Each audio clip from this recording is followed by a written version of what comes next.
Hi guys, it's Rick Shiels down here at Quest Golf Academy here at Prairie Sports Village. We're going to do a new updated 2017 What's in the Bag because there's lots going on at the moment, as you may be able to see. I'm going to play a little bit of a hole as well on the sim software so you can kind of see some of the shots. And this is a bag at the moment that's in somewhat of a transitional period. I've got 3 drivers currently contending for the top spot. Let me talk you through them. So currently in my driver selection, I've got at the moment, the ones that I've liked so far, the TaylorMade M1 Old School. So the old M1 that I had in the bag for probably a near enough 18 months is the club that is currently the one that's trying to be almost getting pushed out at the moment. I've got to do more testing between M1 Original. I didn't see enough of a difference for me for the new M1 to switch. I much preferred the old M1. I've got some videos out there as well that's showing that, if I'm dead honest with you. And I prefer the look of the old M1. Then I've got the Mizuno Jpx 900 driver. This is the blue, the matte blue finish. Lots and lots going on underneath, which I'm not the biggest fan of in the world. I've got this in one weight towards the fade, one weight towards the neutral, and the positioning of the head in neutral as well. I love the blue on this, the matte blue, even though I wasn't a blue fan of drivers recently. The matte blue for me just looks really super top end.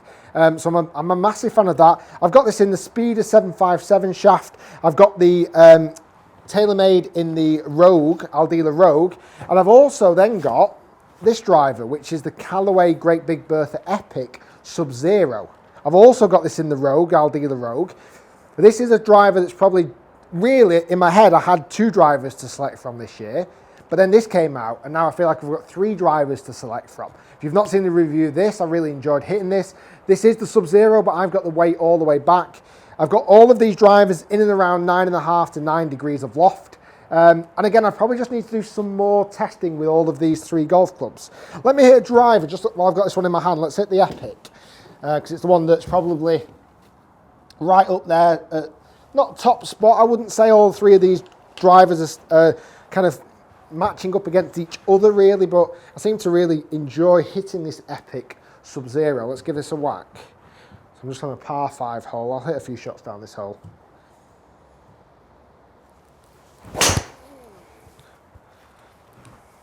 I'm just finding I'm getting a lot of straightness out of that. That felt a bit heely and bottomed, so it's not going to be the longest in the world, but I'm just finding that, for me, the Epic is really forgiving. This Sub-Zero is super forgiving. I really like that.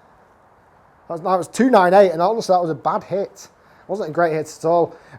So I'll do some more testing between those 3 drivers coming soon.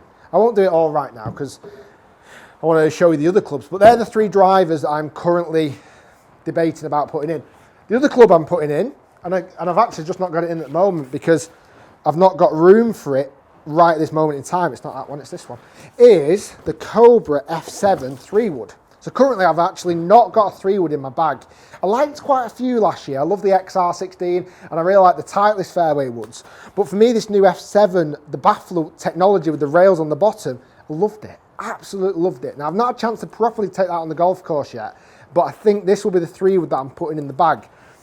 The reason why I'm not sure about putting this in the bag yet, because I don't know whether to carry a 3-iron or a 3-wood.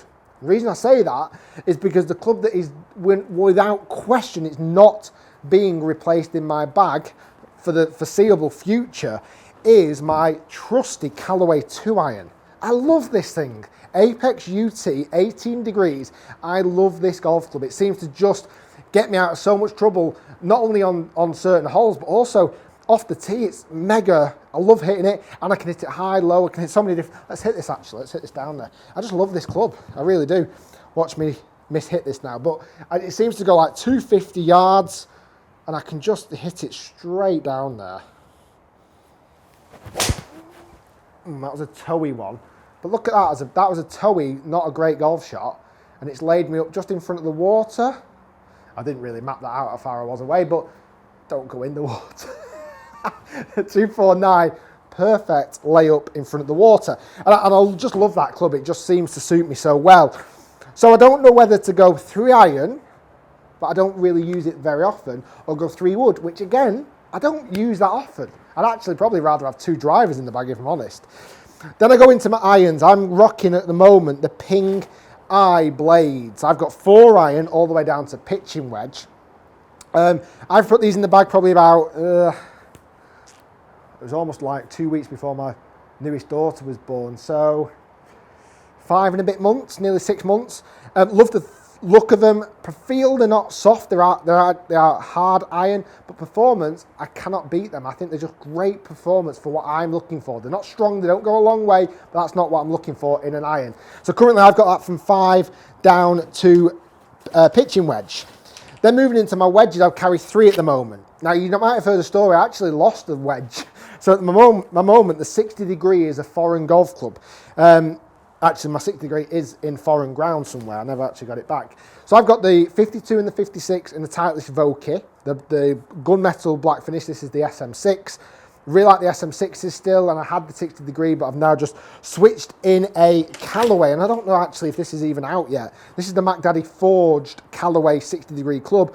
I love the performance of this so far. If you saw the West Lancs video that I did with Andy Carter, this club was lovely. I pitched it in so nice with this club. I just like the performance of it. I've actually not properly tested it yet in a review, but I really like the performance of that.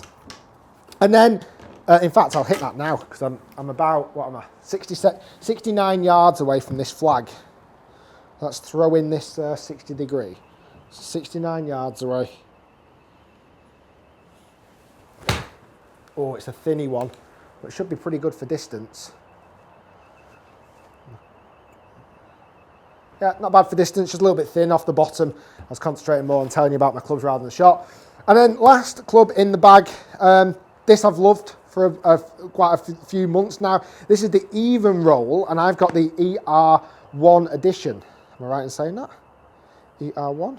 Oh, ER2 edition, sorry. Even Roll, designed by the guys who used to make Rife putters. This design on the face is for consistency of off-centered hits. It still rolls to the target. You can see the review of this in the corner as well, as you can with most of the clubs I've got in my bag. I really like this putter. I seem to be holding quite a lot. I'm getting the feel for it. Moving into when the greens start to get better, I think this is going to be a real strong position in my bag. Ball is again up for debate. I'm currently rocking the Callaway Chrome Soft, but I'm a big fan of the new Titleist Pro V1. But then again, there's so many golf balls coming out. There's the new TaylorMade one, which I'm really interested in trying. It's hard this time of year with everywhere either so wet or frozen. To test golf balls is quite hard. I'm really interested in that 6-piece Fort ball that they've sent me. Want to test that. Desperately want to test the Kirkland signature. There's like so many golf balls out at the moment. I normally circulate around the Pro V1. I've had the Pro V1 in my bag for years. Callaway I used last year. I fancy the new TaylorMade one. I also fancy the new Pro V1, so we'll stay tuned. I'm sure some testing will be coming out of that. You'll obviously see now I'm wearing new apparel and footwear. What it'll do to my performance this year, I'm excited to see. I love the footwear. It feels very comfortable. These are just like the trainers almost, golf trainers, which are really smart, and I'm looking forward to seeing how that potentially improves my performance.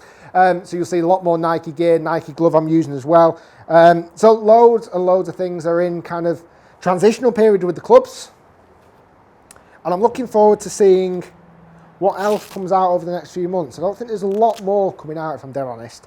So I just need to get my head around what driver I want to use, head around what potential wedge setup I want to start to introduce. But most things are pretty much set in my bag. Until next time. Do you ever know anyone that switches clubs as much as me? I'm not sure. Guys, thanks for watching. Hope you've enjoyed the video. Just a little bit of a run through of all the clubs I've got in my bag. Just see if I can hold that putt actually. Putting, by the way, on simulator is horrendous. But let's just see if I can hold this. On video, I've got 12 foot. Looks pretty much straight downhill.